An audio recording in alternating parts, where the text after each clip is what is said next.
My name's John Bartolomeo. Everybody calls me Johnny Bart. This is my YouTube channel. Hang out, get educated about prison without going to prison.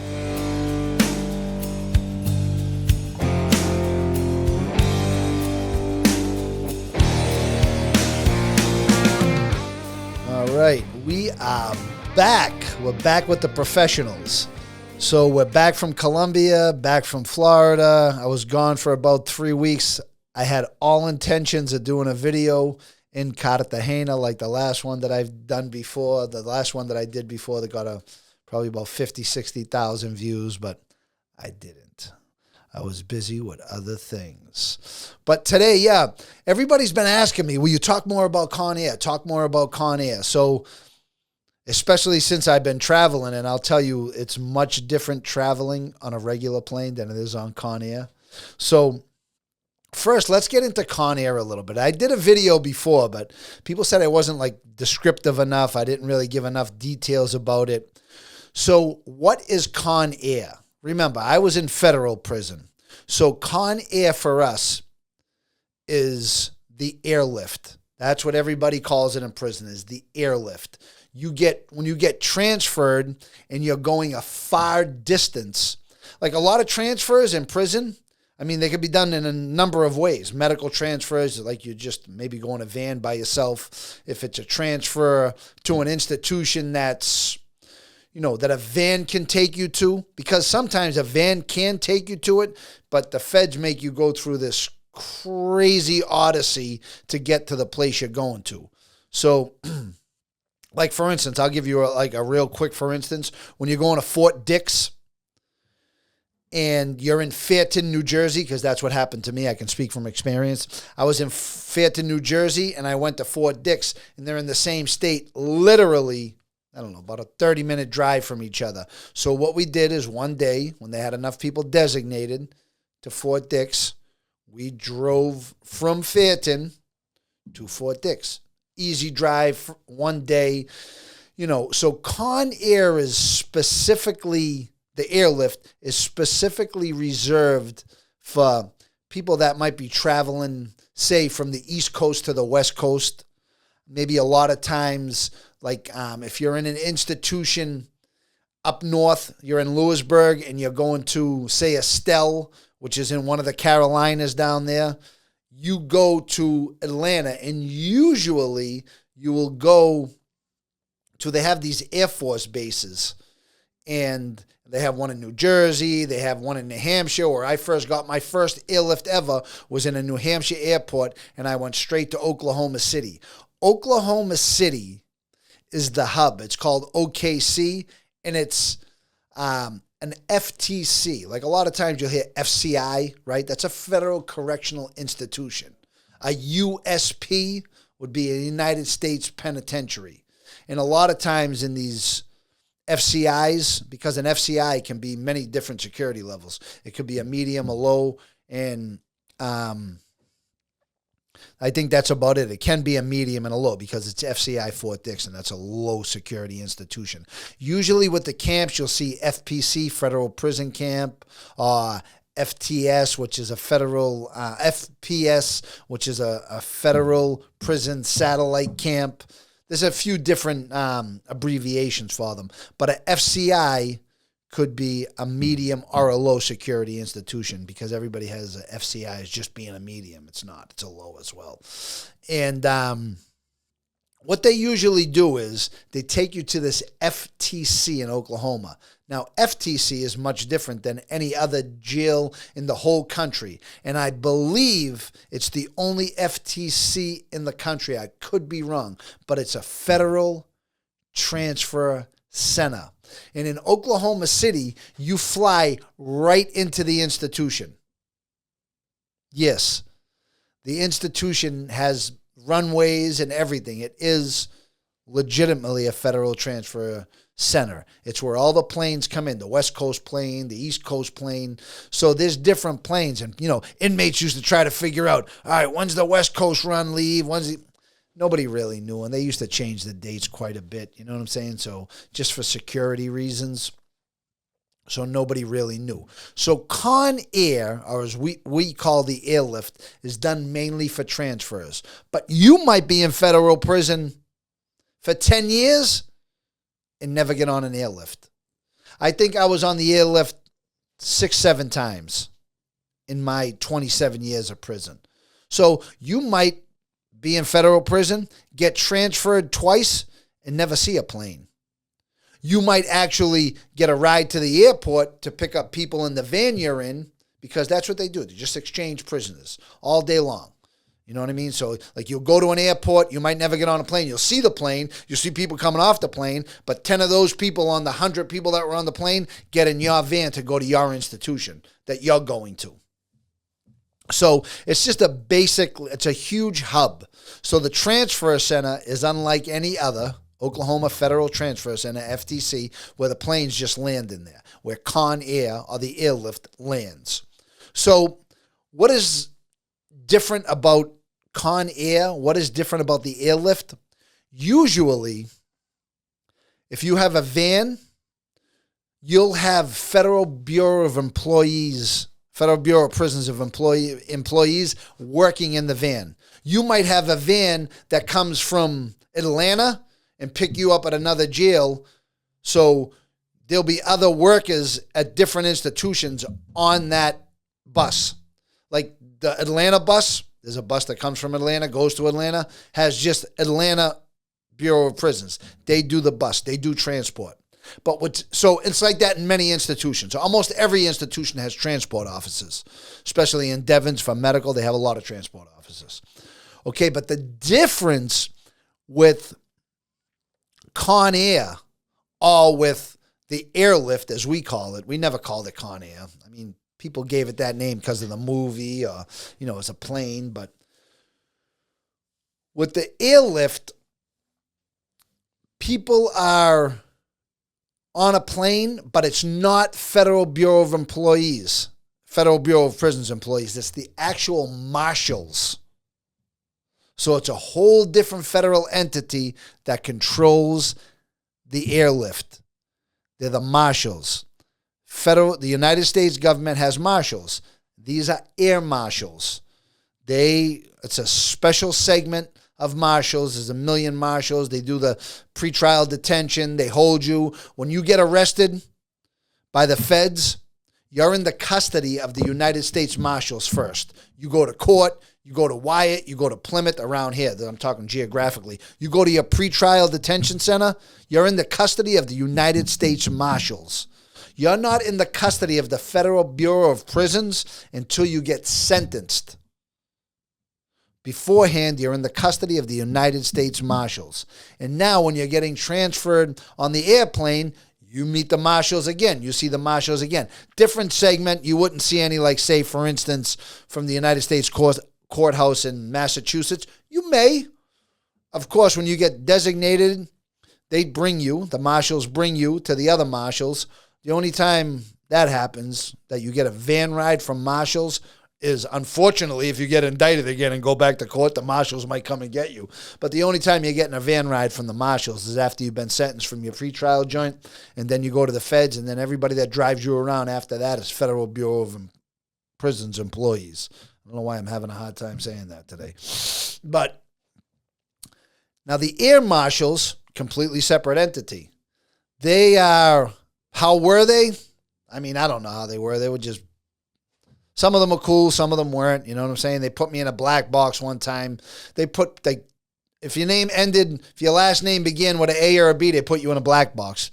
Absolutely no rhyme or reason to it. It's retarded. Usually they put that for the most dangerous prisoners and stuff, but they play games sometimes, like anything else. So let's say, for instance, you're getting transferred, you're going on the airlift.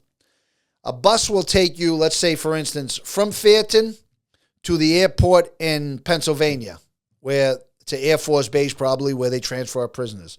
You'll wait in your van. You'll actually see the plane fly, land. I know 1 million people can tell you about how many times those planes were delayed. They looked like they had duct tape on them. They were. But the way I used to look at it, well, at least if the pilots are driving them and the air marshals are in them, they got to be secure on some level because they ain't trying to go down. So what happens is you would be in the van and you would wait. So you would see a plane land. You'd be in a van. You'd be in everybody. So there's like 20 vans from different institutions lined up. And everybody's waiting for the plane to come. Sometimes it's delayed. Sometimes it's not. Sometimes it's on time. But when it lands, then you see everybody stop moving to action. You see, marshals move out. They got shotguns. They form a perimeter. And, it's all about security, of course, because the count has to be the same every day. Not one person can be missing in the count. So it's a very important thing. So security is very important. They can't say like, yeah, a few missing today, boss. It can never happen like that. So security is very important. So you see them form a perimeter. The plane lands. Now they start shuffling people out of the plane. You see people coming out. Of course, you are handcuffed, shackled, waist chained. So this is your position when you're sitting down, like this. Immobile. Then if you got a black box, more immobile. But so you're like that sitting down. So when you see the people come out, they're like doing the perp walk because they can only move like a couple inches at a time, because of the shackles. And the worst thing is the marshals, they never provide you with jackets because to them they say it's a security concern. So it could be 30 below zero and they line everybody out outside of a plane in one pair of khakis and a t-shirt, socks, and the blue Gilligan shoes. That's your attire, whether it's 30 below or 990 degrees. Doesn't matter. That's your attire. You're standing out like this, and they're waiting to get everybody together, and you're just standing there. All right, line up. No, closer to each other because they got to get their count right. Then they got to know what institution people are going to. So people will come out onto the tarmac and just stand there. It'll be freezing. It's freezing cold out. You got a T-shirt on. And the people from the buses will start, the people from the institutions, they work in the buses, the transport officers will go to the marshals and they'll say, okay, we got 1, 2, this one. Then like they all stand there. They say, when we call your name, come forward, give your name and number. You know what I'm saying? They'll call off their clipboards. Like Fairton will have a clipboard. All right, Bartolomeo, 21270, come up to here. What's your name and number? What's your date of birth? Okay, stand in this line. Then after they get everybody kind of lined up, they go into the buses and then they take them to individual locations right there in that area. Now, also what happens is they brought everybody to go to the airlift, so everybody's standing out there freezing. Now, after all that's done, the marshal on the airplane says, okay, when I call your name, come to the plane, give me your name, your number, and your date of birth.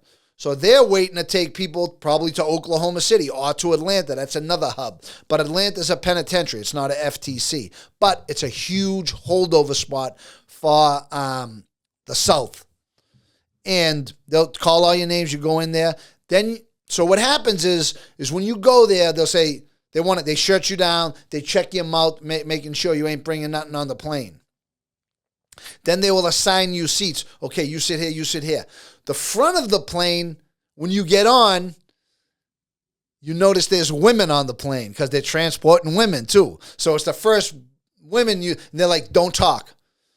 Don't talk back and forth because now you be like, yo, what's up? Like, you know what I'm saying? Where you come? They say, hey, no talking. But some people will start shooting the shit with the girls, of course. You know what I'm saying? Because remember, we're all in prison. We're not there for following the rules. We're there for disobeying the rules. So people usually bend that rule a lot, So now you're getting on the plane. Maybe you're trying to talk to a girl. You're like, oh, blah, blah, blah, this and that. You see a girl. Maybe you get her name and number. You start writing her. You know what I'm saying? It's possible. It's happened, So anyway, the men are all the way in the back of the plane. Females are in the front, and they usually have a couple of female marshals there. Don't talk to the girls. Don't talk to the girls. Just keep going. So now you're handcuffed, you're shackled, you're waist chained, and they're giving you seats. And I've seen some people come really unglued on that plane when it starts to take off and when it starts to, start to get in the air. Like people screaming, people yelling, people crying. Picture what kind of a helpless feeling. What are you going to do? Nothing. You ain't swimming if your plane crashes or whatever. But picture the helpless feeling of having handcuffs, shackles, and a waist chain on a plane. Just that subjective feeling of nothingness. Just you can't do anything. You're like, yeah, you're just a sitting duck. You're dead. Dead, going like a weight going right to the bottom of the ocean, if anything ever happens. So I've seen people come really, really unglued on that plane. Just think about the scenario. Think about a regular plane, but a big plane that transports people. I don't know, maybe a 737. I forget what it was, but it's a huge plane and full of people. And now they start, you take off. And people go crazy. But once the plane's in the air, sometimes, people get, they start getting sick. They start throwing up. Picture throwing up. You can't even hold a breath. You just throw up on yourself. I've seen it a lot of times, And I mean, picture nerves coupled with the fact that some people legitimately get sick on planes. Some people never fly because doesn't matter. You can't just say, hey, I'm not going to take the flight. I'd rather take a van ride. No, that ain't happening. If you're getting transferred on a plane, you're going on a plane, kicking, biting, scratching. They got something for you. You're going on that plane. Doesn't matter. I can't fly. Yeah, well, all right. That's great. You're going to today. So that's just how that works out. And that's why I always say, no matter what happens, like my plane's delayed, this and that, I always say, sure beats the shit out of traveling with handcuffs, shackles, and a waist chain. I mean, I took a flight to Los Angeles one time. It was like almost 7 hours, and my ass fell all the way to sleep. I got a hip replacement, so it feels like I'm getting stabbed in the ass. But I'm like, doesn't matter. Sure beats the shit out of traveling with handcuffs and shackles, And so, that's basically the procedure for Con Air, for the airlift is, it's just a process of shuffling people in, shuffling people out, taking them to a farther destination than a van can. Or sometimes it's, I tell you the story all the time that I went to a place in Virginia, going to another place in Virginia, and I went on an airlift from Atlanta, Oklahoma City, back to Atlanta, back to Virginia. It's just the way they got it set up, I guess. I was just a number waiting to take a seat on a bus. So, and if I can say this, the plane ride is not as bad as the stay in Atlanta. The absolute worst prison in America that I've experienced. I would say planet Earth, but I'm not going to go that far because I know there's a lot of bad prisons, and I'd probably rather be in Atlanta than a lot of other prisons on planet Earth. But for us in the feds, Atlanta Penitentiary was the absolute worst. And I've been held over there. And when I say held over, that's like you get on a bus, you get on a plane, they take you. Because Atlanta got an airport too, but it's not connected to the institution. But you fly into Atlanta and it's a short bus ride right to the projects. Prostitutes standing on the corner, yelling at the bus, hey, drug dealers. It's a pretty lively place. They asked me if Colombia is safe. I've been to a lot of places in America that are less safe than Colombia, believe that. But, I just thought the topic was right because a lot of people had asked me to be more in-depth about the process, about Con Air, and also that I've been traveling, and it's been, so much different traveling with, like normally. Not in handcuffs or shackles, in a waist chain. But so we're back on track. We're back for another few more episodes. Listen, nice embroidered hoodies. Click the link. If you can't click the link on YouTube, because I know it's a little convoluted the way they have things set up, my store, just DM me. Just, hit me with a comment and I can get you straightened out. These are nice new hoodies. And also, skinny peptides. If you see a lot of people losing weight, a lot of people getting a little thicker, I got the plug, man. This guy is great. It's all legal. It's hit me up. Merchandise and skinny peptides. But listen, that's it for this episode. Next week, mejor y más. Más y mejor. So more and better. So thank you guys for tuning in. First one back. Like, follow, share with your friends. Let's do it.